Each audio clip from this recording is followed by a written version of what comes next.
Bem, pessoal, dando continuidade ao nosso curso sobre noções de propriedade intelectual e inovação tecnológica, a gente vai falar um pouco hoje sobre fundamentos de propriedade intelectual e industrial. Como a gente falou no último módulo, a importância da inovação no contexto de melhoria da qualidade de produto e processo, redução de custo de produção e de acesso da tecnologia para a sociedade, a inclusão de novas funcionalidades.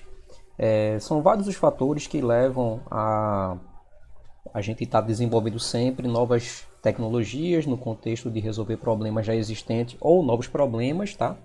Tudo isso é no contexto de produzir, né, a inovação propriamente dita. E aí, no momento que você gera uma nova tecnologia, uma nova solução, seja ela produto ou processo, você chega no momento que você faz, poxa, mas como é que eu vou divulgar isso para a sociedade? Qual é o melhor canal? Qual é o melhor meio das pessoas terem acesso à minha tecnologia e aí, de uma forma ou outra, você conseguir captar recurso para continuar melhorando, né, aperfeiçoando a tecnologia e aumentando a escalabilidade de produção. Aí a gente falou sobre publicação versus proteção, tá? Que na verdade não são meios excludentes, na verdade eles se complementam. O ideal é que a gente primeiro proteja para depois publicar as nossas tecnologias, mas que têm objetivos bem distintos, tá? A proteção vem mais nessa questão da segurança jurídica, de lhe dar o direito de como tratar ou processar, vender, alugar, enfim, dar uso à tua tecnologia, enquanto que a publicação tem mais esse viés realmente de dizer, olha, desenvolvi tal solução para tal problema e está aí disponível, certo? Então, tem esses contextos distintos, né? A publicação ela é muito forte no que diz respeito à pesquisa básica, tá? E a proteção intelectual ela vem muito mais agregada à questão da pesquisa aplicada. Começando já, né? A propriedade intelectual ela vem para quê? Para proteger o que você desenvolve do ponto de vista tecnológico, né? Utilizando seu intelecto, daí o nome propriedade intelectual, no que diz respeito à criação de uma nova tecnologia, a inovação propriamente dita, né? A comercialização, a exploração comercial dos teus inventos, a proteção contra terceiros que queiram copiar, fazer pirataria, explorar comercialmente sem sua autorização, tá? E a questão dos enforcements, que são as questões mais envolvidas com a legislação no que diz respeito à comercialização, cópia, licença de uma tecnologia inovadora. Então, tudo isso tem a ver no contexto com a propriedade intelectual. De maneira bem mais ampla, se a gente fosse definir o que é uma propriedade intelectual, ela é considerada como um bem intangível, tá? Vamos lá. O que seria um bem tangível? Um carro, um terreno, um imóvel, algo físico, né, que você enxerga, você tem acesso e você consegue fazer uso e comercializar, tá? O bem intangível é aquele bem que na verdade ele não está ainda construído no mundo físico, né? Você não tem um acesso direto, você não consegue enxergar ele de uma maneira tão clara, mas ele já existe. Pelo menos a descrição técnica de como é que uma invenção funciona, ela já existe. Então, ela é um bem intangível, tá? Ela é facilmente apropriada e reproduzida, então com o descritivo técnico você consegue facilmente reproduzir isso industrialmente.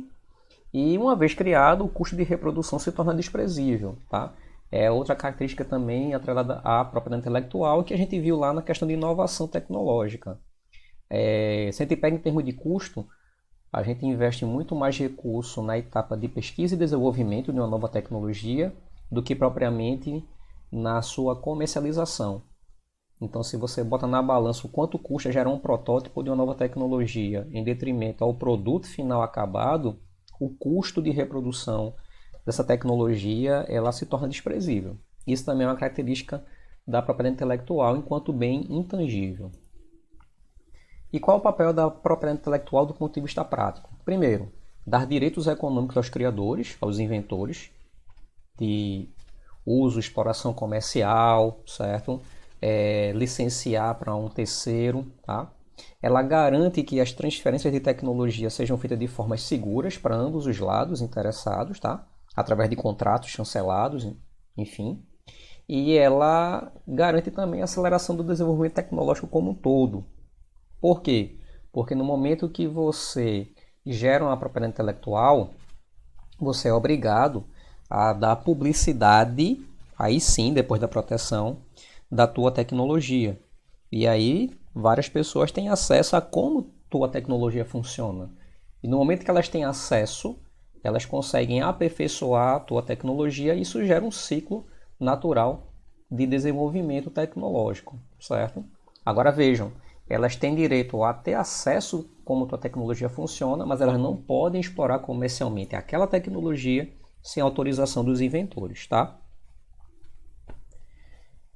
Mas aí vem a pergunta, né? Se a API é um bem intangível, o que é que eu posso fazer com ela? A mesma coisa que você pode fazer com qualquer bem tangível. Você pode vender, você pode comprar outras APIs, você pode licenciar, que é uma forma de aluguel. Então você pode licenciar a tua tecnologia para alguém explorar comercialmente de maneira exclusiva ou não exclusiva, por um tempo determinado. Você pode inclusive ceder a tecnologia para alguém e dizer, olha, eu estou dando o direito para essa pessoa explorar minha tecnologia sem me pagar nada em troca. Isso é muito comum no âmbito das tecnologias, as inovações sociais, né? As inovações que não têm um viés comercial inicialmente, no primeiro momento. Tá? E, bem, você pode fazer praticamente qualquer coisa com a sua API. E no contexto mais técnico, o que é que a gente considera como sendo uma propriedade intelectual? Existem várias formas de caracterizar a propriedade intelectual. Ela pode vir com características do direito autoral, como se fosse uma obra literária, um direito conexo, tá? E para a gente, tecnicamente, é importante entender pelo menos os programas de computador, que é uma forma de propriedade intelectual, mas que na legislação brasileira ela ainda está muito atrelada ao direito autoral, né? A gente protege o código do programa em si e não a sua funcionalidade. Em termos de funcionalidade, hoje já é aceito as chamadas patentes implementadas em programas de computador.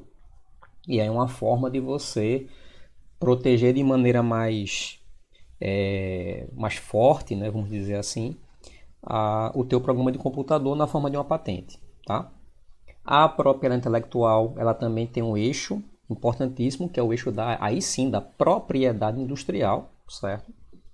Que são formas de proteção bem definidas em lei, né? No Brasil a gente tem a chamada LPI, que é a Lei da Propriedade Intelectual, e ela que atrela exatamente as características de cada tipo de proteção.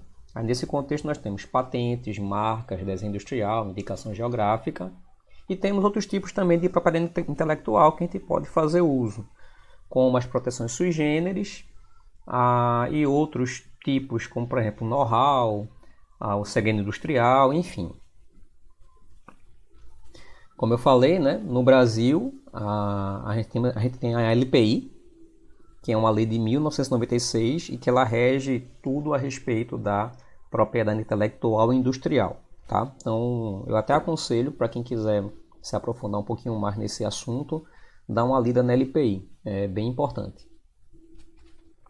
E aí vamos falar aqui rapidamente sobre alguns tipos mais comuns que a gente se depara no dia a dia dentro de uma instituição de ciência e tecnologia em termos de propriedade intelectual, e nesse caso aqui a gente vai falar de algumas propriedades industriais. Tá?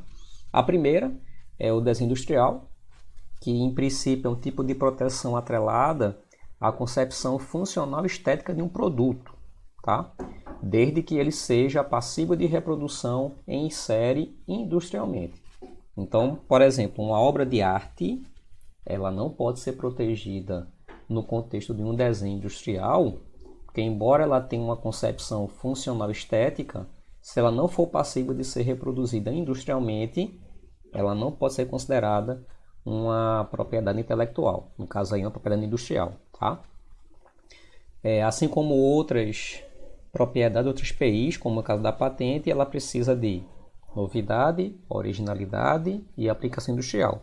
Eu vou explicar melhor esses conceitos lá na parte de patentes, tá?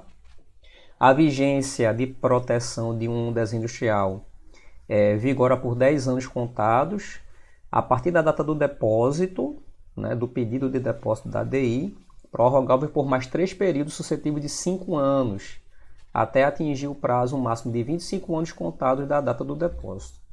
Mas, enfim, o que é um desenho industrial? Nesses exemplos aí embaixo, vocês estão vendo, por exemplo, no primeiro caso, um inventor ele criou um garfo que, ao mesmo tempo, ele funciona como um abridor de latas. Nesse contexto, se ele pega o desenho do projeto desse produto, ele pode muito bem proteger na forma de um desenho industrial. Por quê? Porque existe uma questão funcional à mudança estética do garfo ou a mudança estética do abridor de latas, de garrafa, desculpa. E aí, do mesmo jeito, o desenho, se você observar, ele é facilmente reprodutível em série industrialmente. Então eu posso produzir várias cópias idênticas desse garfo abridor sem nenhum problema, tá? O outro exemplo é uma bicicleta com uma estética mais moderna, tá? E que tem uma questão funcional atrelada a esse novo design, tá? E também é passível de proteção na forma de desenho industrial. E esse terceiro exemplo, inclusive é um exemplo nosso do Instituto Federal de Pernambuco, é um desenho industrial de um reator de laboratório de química, tá?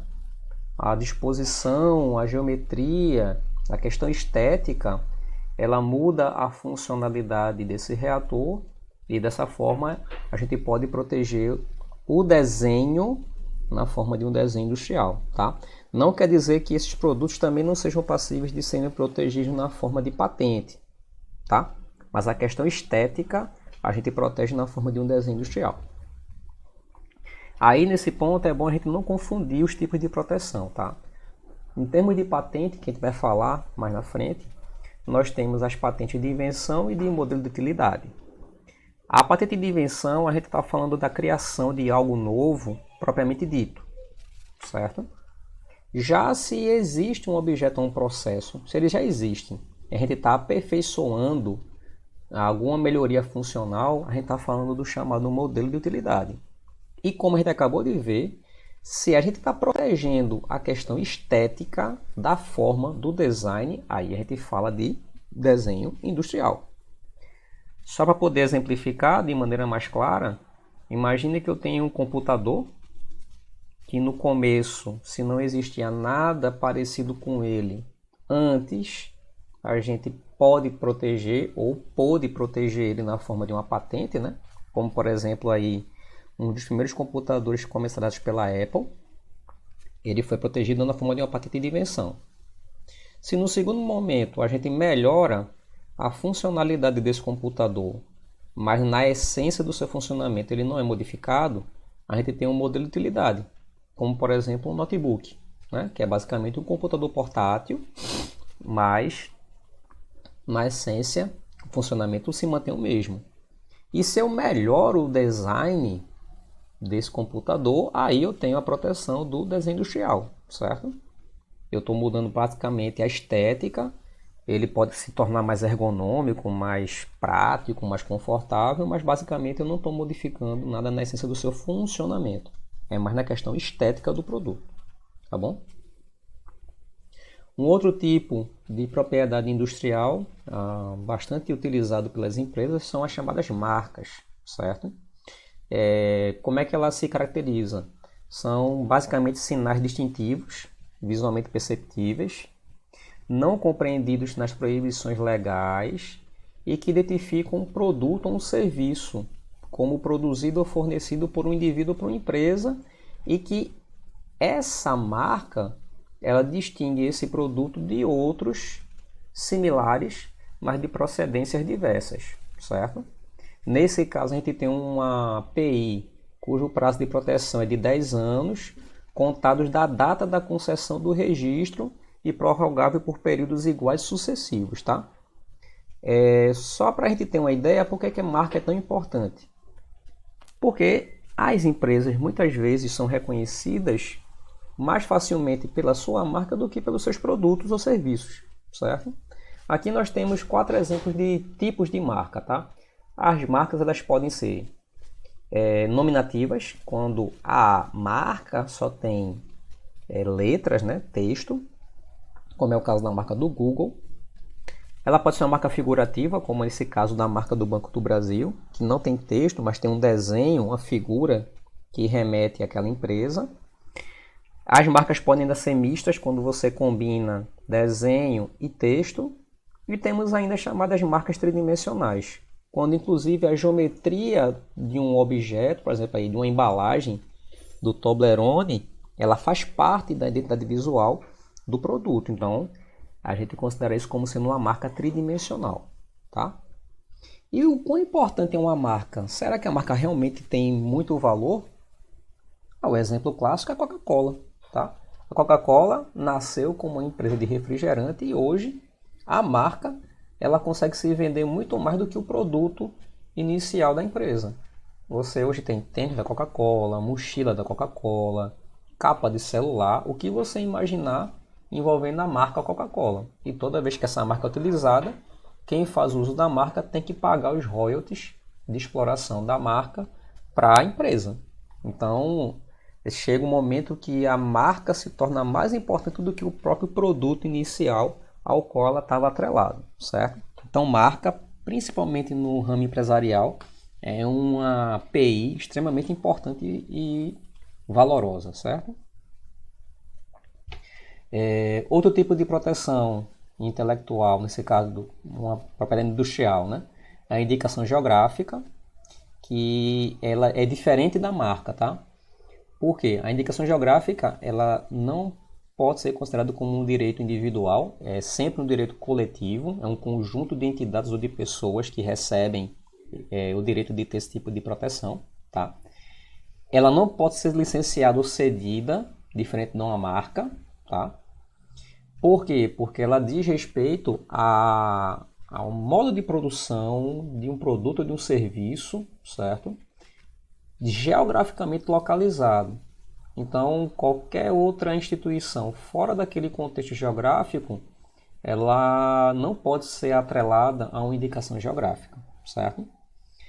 Ela é exclusivamente pertencente a todos os produtores, fabricantes ou prestadores de serviço que estão localizados em uma determinada região, cidade, país, enfim, independente de registro, tá? Então, assim, se eu tenho lá a região de Champagne, na França, que produz, né, aquela bebida espumante, que a gente conhece aqui como champanhe, qualquer outro espumante produzido em qualquer outra região no mundo que não seja na região de Champagne, a gente não pode chamar de champanhe.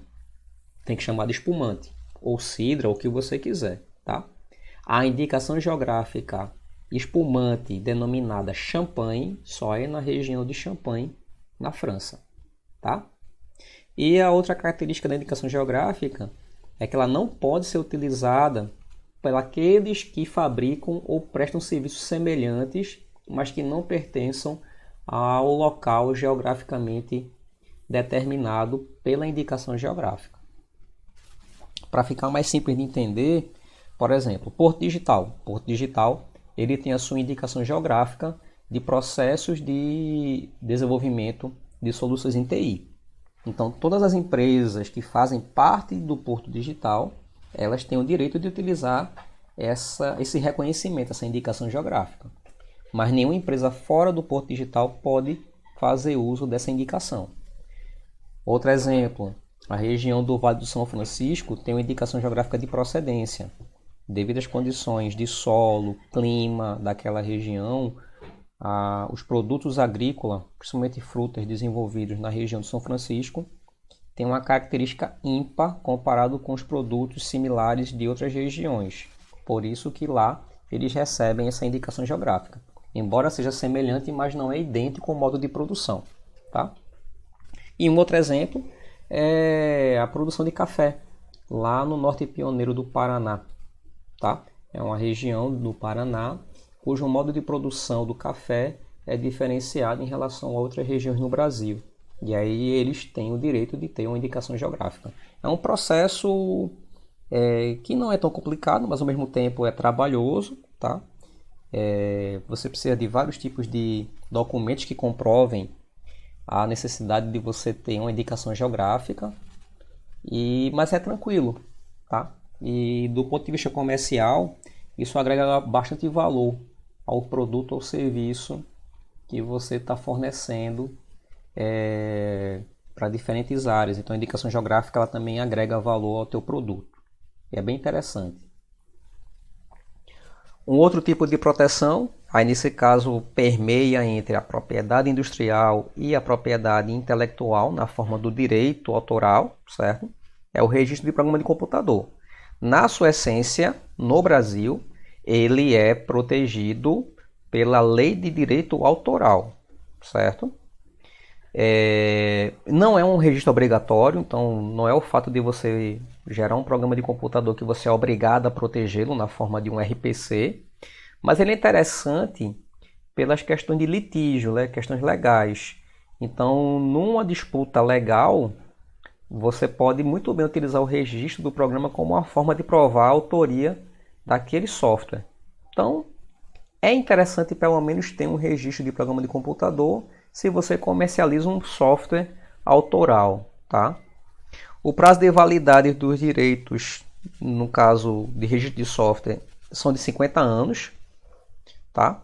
E você ainda pode solicitar sigilo de alguns trechos do teu programa aqui no Brasil, junto ao INPI, tá? E esse sigilo ele é mantido por 10 anos e prorrogado se o solicitado pelo titular. Por que isso é interessante? Porque a gente sabe que muitos programas de computador eles são muito semelhantes entre si na maior parte do seu funcionamento. Mas aquele pulo do gato, que é o que dá o diferencial em alguns programas, é que muda, né? Dá maior competitividade ao teu produto, ele na forma de software. Então você pode solicitar sigilo dessa parte do programa para garantir que você tenha essa concorrência, né, dentro do mercado, tá? Aumenta essa sua competitividade. Mas hoje em dia o que acontece? Como o direito autoral ele tem algumas fragilidades comparadas com a propriedade industrial em si, tá? Principalmente quando a gente compara um RPC com uma patente, hoje tem formas de você ajustar, adaptar o teu programa para poder você proteger ele na forma de uma patente implementada por programa de computador. Eu estou indicando aí no nosso curso 2 vídeos, tá? 2 palestras muito interessantes, recentes, em que pesquisadores do próprio INPI eles discutem essa questão das patentes implementadas por programas de computador, tá? Quem trabalha na área de informática é bem interessante ter essa noção para poder abranger um pouco mais o leque de possibilidade de proteção dos teus programas. Aqui está um exemplo do que é um RPC, né? A gente quando tem aprovado pelo INPI, a gente recebe certificado de registro de programa de computador, tá? Aí é um exemplo também aqui do IFPE, é um programa de alguns pesquisadores, e aí tem toda a descrição, os autores, as linguagens de programação que foram utilizadas, tá? Quando foi realizado a proteção, tá? Esse é um programa interessante, que é um programa do Instituto Federal de Pernambuco, com envolvimento tanto de profissionais do setor de desenvolvimento tecnológico de sistemas, né? Quanto de algumas pessoas que trabalham na gestão da pesquisa na instituição. E aí, bem, dentre vários outros softwares que o IFPE já registrou, nós temos esse aí como exemplo. E aí chegamos finalmente nas chamadas patentes, tá? Todo mundo acha que patente é o único tipo de proteção intelectual que existe. Tanto é que eu já ouvi várias vezes pessoas dizendo, eu queria patentear meu programa de computador, eu queria patentear uma marca, eu queria patentear o desenho, mas são coisas totalmente distintas, tá? E o que é uma patente? A patente nada mais é do que um título de propriedade temporário cedido por uma entidade autorizada pelo governo, no caso aqui no Brasil é o INPI, que chancela esse tipo de proteção, tá? Que dá ao autor ou criador direitos relativos à criação, fabricação, comercialização, importação, enfim, tá? E em contrapartida, como eu já falei, o conteúdo de como uma patente funciona é disponibilizado ao público, tá? E isso permite, como eu falei previamente, também a aceleração do desenvolvimento tecnológico. O tempo de exploração de uma patente ele vai entre 15 a 20 anos. Se for uma patente de invenção, são 20 anos de direito de exclusividade de exploração comercial. E se for uma patente de modelo de utilidade, o tempo é de 15 anos. Tá?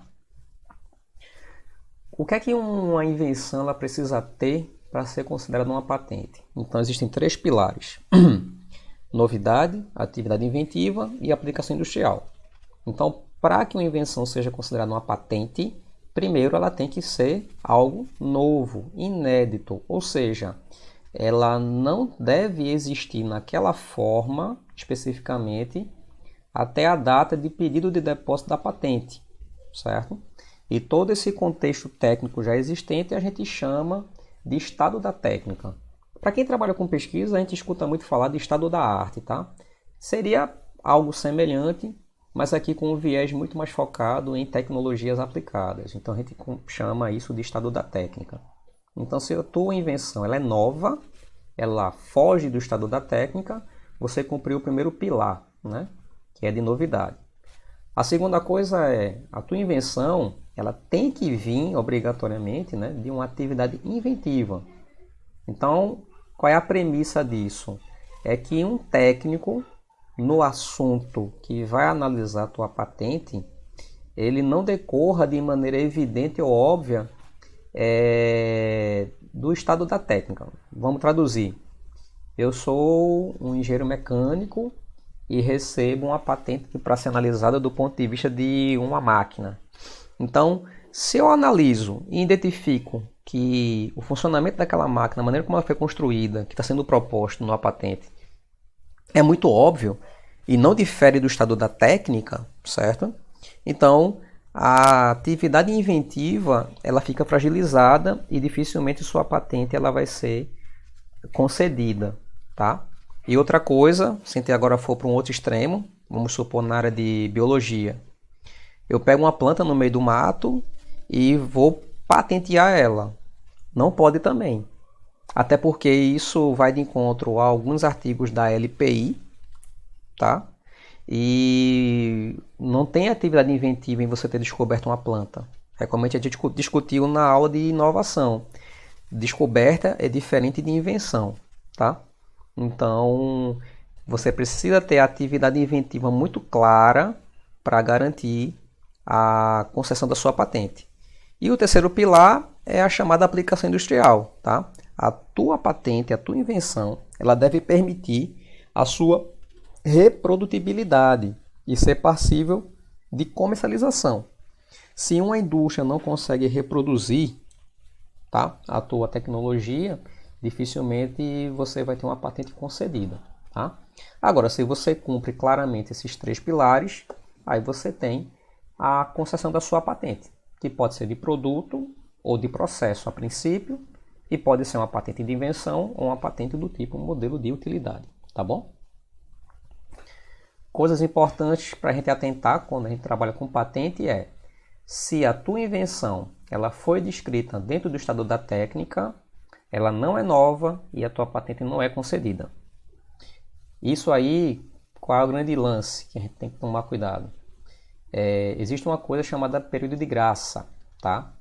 Que no Brasil a gente considera como sendo 12 meses a partir do qual você deu publicidade à sua invenção. Vamos supor que você foi para o Congresso, apresentou o teu trabalho de pesquisa e descrevesse para um conjunto de pessoas como a tua invenção funciona. E aí só depois que você lembrou que você não tinha feito ainda a proteção da tua invenção na forma de uma patente, tá? No Brasil, se essa divulgação ela aconteceu até 12 meses do teu pedido de depósito da tua invenção, né, na forma de pedido de patente, essa divulgação prévia ela não é considerada como estado da técnica, tá? E aí você tem direito a solicitar o pedido de patente. Agora, se passou de 12 meses dessa divulgação, aí a tua invenção já cai no estado da técnica e você perdeu o direito de proteger, tá?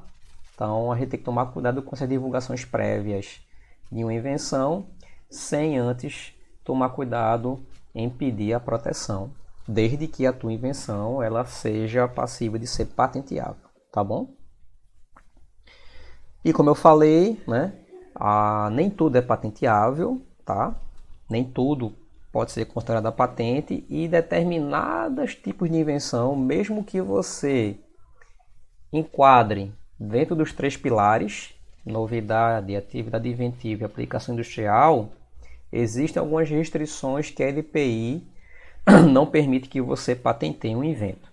Por exemplo, o que for contrário à moral, bons costumes e à segurança, à ordem e à saúde pública não é passível de ser patenteado, tá bom? Substâncias, matérias, misturas, elementos ou produtos, qual ou quando resultantes de transformação do núcleo atômico, também não são passíveis de serem patenteáveis.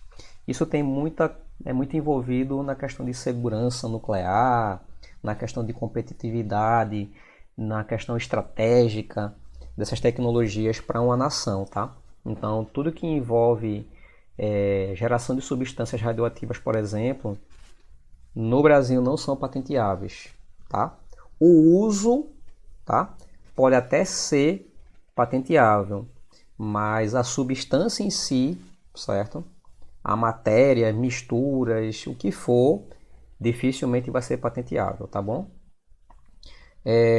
Toda parte de seres vivos, exceto aqueles transgênicos, tá? E desde que atendam os critérios de patentabilidade, certo? Mesmo que atendam, na verdade, eles não são passíveis de serem patenteáveis.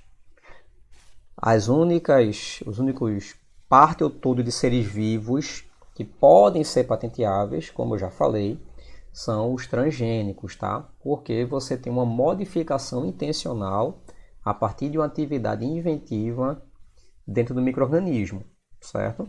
Ou micro-organismo, ou uma planta, tá? Então, se a tua pesquisa é em torno de uma planta transgênica, ela é passível de ser patenteada, tá? Desde que cumpra os requisitos de patenteabilidade. Caso não, se não for transgênico, a gente pode considerar a planta como uma mera descoberta, tá? Você foi lá no meio do mato, encontrou uma plantinha que quer patentear, se não tem as características de ser um organismo transgênico, é uma mera descoberta e aí você não pode solicitar a sua patente, tá bom? E aí, na última parte desse nosso curso introdutório, a gente vai fazer uma parte prática sobre o uso de base de patentes, tá? Para tanto verificar se uma pesquisa que a gente está realizando realmente é inovadora, se não é, fundamentar a escrita de uma patente, tá? Descrevendo o estado da técnica de uma patente que a gente queira depositar, e a gente vai entender como é que a gente acessa algumas bases de patentes e faz uma busca sistemática, tá bom? Essas são as cenas do próximo capítulo do nosso curso.